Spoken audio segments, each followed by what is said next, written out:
Jaksa menuntut mantan Mendikbudristek Nadiem Makarim 18 tahun penjara, bahkan ditambah 9 tahun lagi jika Nadiem tak membayar uang pengganti 5,6 triliun rupiah. Lantas sudah tepatkah tuntutan jaksa kepada Nadiem ini? Lebih lengkap kita akan membahasnya bersama pakar hukum pidana Yenti Garnasi. Bu Yenti, selamat sore. Selamat sore.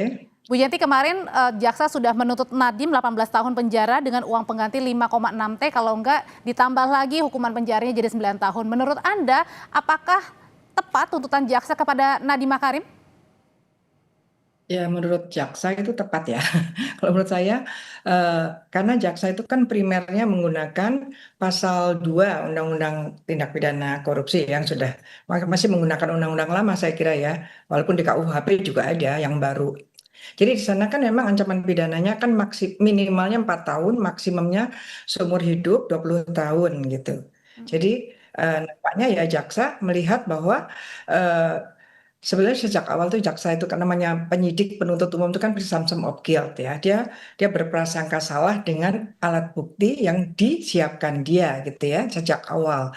Nah, nampaknya kalau yang saya lihat tuntutannya itu kan dia berpikir dari 20 tadi ya, ada 20 tadi yang pembuktian rantaian pembuktian di pengadilan tadi antara lain kan ada ada bukti elektronik untuk pertemuan di bulan Mei sebelum Oktober dilantik. Oke. Kemudian itu didokumentasikan, udah alat buktinya surat ya, udah dokumentasi. Setelah itu kemudian menurut jaksa ada fakta bahwa Google perusahaannya yang bersangkutan itu kan terlibat berkaitan dengan Akap dan Gojek. Nah, di situ di prospektusnya dikatakan bahwa ada bahwa yang bersangkutan adalah pemegang saham dan ada catatan bahwa ada hutang pada Google gitu ya. Itu yang dipegang sehingga kemudian ada pembicaraan tentang proyek yang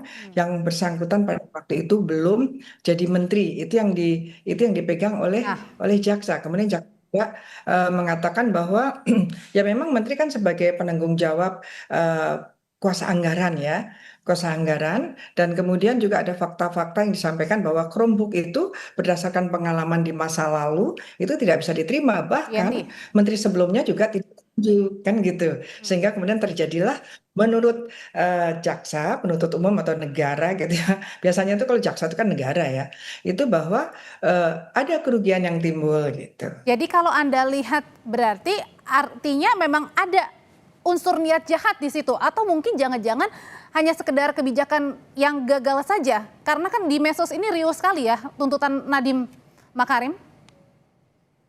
Iya begini, maka kan harus dicermati nanti ya, nanti terserah hakimnya dan kemudian nanti habis ini kan terserah pledoinya bagaimana gitu ya.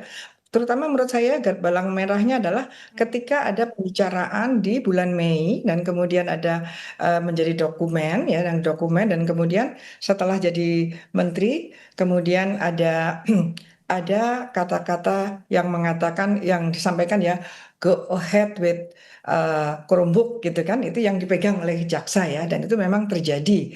Kemudian ada beberapa fakta-fakta yang orang-orang nggak setuju dan sebagainya kemudian dipecat gitu ya. Nah, ini semua dilakukannya dengan jadi gini, mens rea itu kan semua itu dilakukan dengan terpaksa atau memang ya dia ingin melakukan itu dan kemudian akan mengetahui bahwa akibat dari perbuatan itu menimbulkan seperti itu. Ini seorang menteri loh ya, menteri yang harusnya kan menteri itu kan sesuatu hukum itu harusnya difahami apalagi oleh seorang menteri, oleh pejabat, oleh politisi gitu ya.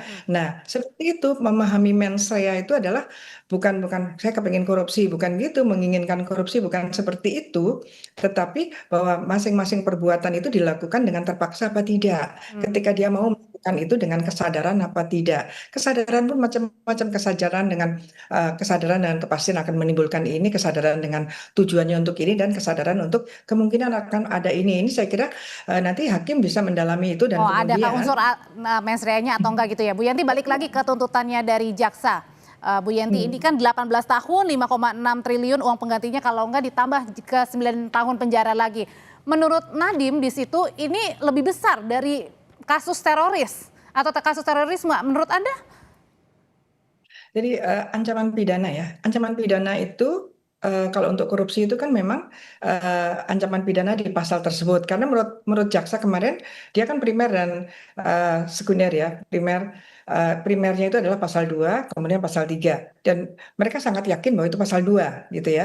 Pasal 2 yang tadi saya sampaikan, penyalahgunaan kewenangan gitu ya, penyalahgunaan yang menimbulkan kerugian untuk orang lain maupun dirinya ya, karena dia menyalahgunakan kewenangan dan menimbulkan kerugian negara. Itu adalah eh, hal-hal yang perlu dibuktikan ya, dan itu Oke, semua dilakukan dengan sengaja gitu ya. Dan kemudian Bu Yanti. eh, bahwa kami bagaimana lebih tinggi gitu kan, ancamannya tadi itu minimal 4 tahun, maksimumnya adalah seumur hidup atau 20 Nah, tahun atau dan seumur hidup gitu. Bu Yanti, ini Ya. berbicara kita kembali lagi ke bayar uang penggantinya sebesar 5,6 triliun rupiah begitu ya.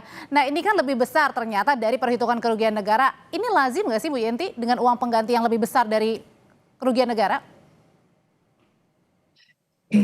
Ya gini, harusnya kalau kerugian negara ya, uang pengganti itu sesuai dengan eh, hasil korupsi yang timbul, ya uang mengganti, dan nanti juga ada denda juga kan. Nah, memang untuk korupsi itu kan khusus ya, tindak pidana khusus di luar KUHP tadinya ya, itu memang ada pembayaran uang pengganti karena Yungto pasal 18 kan, pembayar uang pengganti. Kalau uang pengganti tidak dibayar, maka bisa disetarakan dengan Oke. pidana berapa terserah hakimnya. Memang uang pengganti yang 9 tahun ini kali ini kok ya tinggi memang ya, karena mungkin 5, sekian triliun itu. Tapi kalau nggak salah dulu itu uang pengganti kalau nggak bisa Oke, baik. diganti, maksimum itu 2 tahun rasanya ya. Oh, sekarang jadi 9 tahun ya, nggak tahu juga kenapa begitu. Jadi 18 tahun itu Baik, pidana pokoknya ya, kemudian itu baik. pidana tambah, pidana penggantinya gitu.